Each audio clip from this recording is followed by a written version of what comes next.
முதல் முறையாக மதராஸ் அப்படிங்கிற பெயர் எப்படி வந்தது என்பதற்கு ஒரு பதில் 1820வது வருடத்தில் தான் நமக்கு தெரிய வருகிறது. அப்பொழுது அரசில் இருந்த ஒரு அதிகாரி பந்தால ராமசுவாமி நாயுடு. அவர் கிழக்கிந்திய கம்பெனியின் முதல் துபாஷாக இருந்த பெரி திம்மப்பாவின் வம்சாவளியில் வந்தவர்.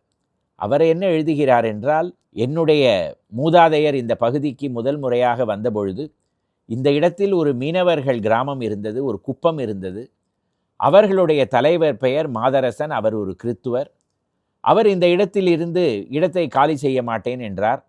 அதனால் அவரை மகிழ்ச்சிப்படுத்துவதற்காக அவருடைய பெயரே இந்த இடத்திற்கு கொடுக்கப்படும் என்று ஆங்கிலேயர்கள் ஒரு சத்தியம் செய்ததாகவும், அதனால் இந்த பகுதிக்கு மதராஸ் குப்பம், மாதரசன் குப்பம் என்பதே நாளடைவில் மதராஸ் குப்பம் என்று மாறி கடைசியில் மெட்ராஸ் பட்டணம் என்று வந்து மெட்ராஸாக ஆகிவிட்டது என்று கூறுகிறார்.